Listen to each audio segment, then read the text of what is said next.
Gas the Jews. Sieg Heil! Sieg Heil! What, gas the Jews? Gas the Jews. The UK is a grossly offensive joke, although they won't be facing the same standard pushed upon their citizens. The UK is an example of why speech restriction laws must never be implemented in a decent or free society.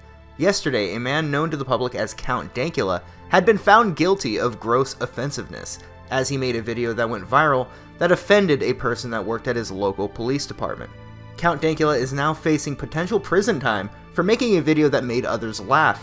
Although he was found guilty of gross offensiveness, his sentence is still to be determined, with the sentencing being delayed a month, much like the case had been delayed and dragged out for years leading up to yesterday's verdict. This video, if you are unfamiliar, shows Count Dankula teaching his girlfriend's new pug to respond to certain words. My girlfriend is always ranting and raving about how cute and adorable her wee dog is, and so I thought I would turn him into the least cute thing that I could think of, which is a Nazi. Buddha, do you want to gas the Jews? Do you want to gas the Jews? Mum will gas the Jews, son. This prank is, of course, at the expense of Nazis. I'll let Harmful Opinions explain. I want to bring up something that I think is really important so it doesn't get lost. For myself, and I think pretty much anyone following me, the whole deal with the Dankula thing is that you shouldn't be punished or convicted for a joke. But here's the thing. If you're someone who believes you should, and if you believe sometimes the joke goes too far, or, it's directed at someone it shouldn't be, this should be even more upsetting, this should be even more worrying to you. If I was going to make a video where I said, I'm going to upset my girlfriend, I'm going to take my girlfriend's pet, and I'm going to make her pet into the most disgusting thing in the world, I'm going to make her pet into a Jew. Now, you could argue is an anti-Semitic video.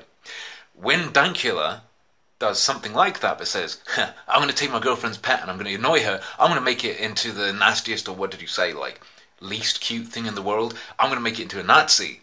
That's an anti-Nazi video. When you convict someone for making an anti-Nazi video, whose side does that put you on? Whose side does that put you on, indeed? In certain parts of the world, you are not allowed to make jokes that might be perceived as offensive. Some on the far left look at Europe as a model for progress, but their progress is nothing of the sort. By preventing jokes that might be interpreted to be mean-spirited, the government hopes to prevent certain people from spreading laughter. God forbid anyone ever be the brunt of the joke, even Nazis, apparently. There is something that I find really interesting about all of this. Whenever the government in that part of the world are asked about the legitimate dangers in their society, they are told that the government is not able to surveil or prevent any of these acts of multiculturalism. When it comes from preventing a handful of free speech activists from entering a nation, suddenly they become the most competent police force on the planet. This whole area of the world is compromised by cultural Marxist tools who seek to make everything and everyone the same. Is free speech in danger? No, of course not, because it is already dead. A man who wanted to prank his girlfriend is now going to be facing punishment for the crime of a joke not being found appropriate by a third party that was not even involved in the first place.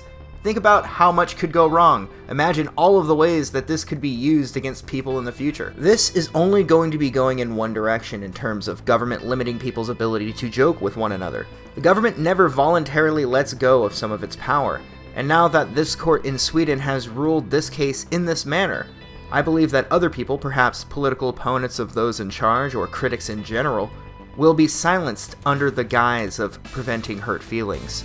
I will likely be one of hundreds of thousands making a video about this, but this man facing prison time for a joke is only the beginning.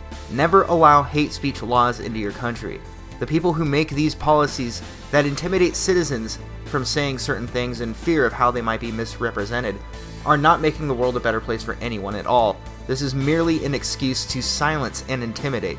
Would it be okay for Mel Brooks or John Cleese to release a movie in their style in Scotland or the UK in current year? Would jokes be taken out of context, given false motivations put upon them from a third party, and labeled mean-spirited? Laughter is one of the few remaining things that can be taken away from citizens of a somewhat free society. But now I think it's rather clear that they are not attempting to put into place a free society. The powers that be do not want their constituents to communicate ideas they disagree with, even if they are part of a joke. This will not just affect Count Dankula, but also anyone living in that part of the world that still likes to be funny on the internet, people who still like to laugh and make jokes. Joy is now oppressive, and I would encourage the people still living in these areas to leave now while they are still allowed to. I wouldn't even call this running away, like some would. The way I see it, these countries are a sinking ship and must be allowed to collapse much like the Soviet Union.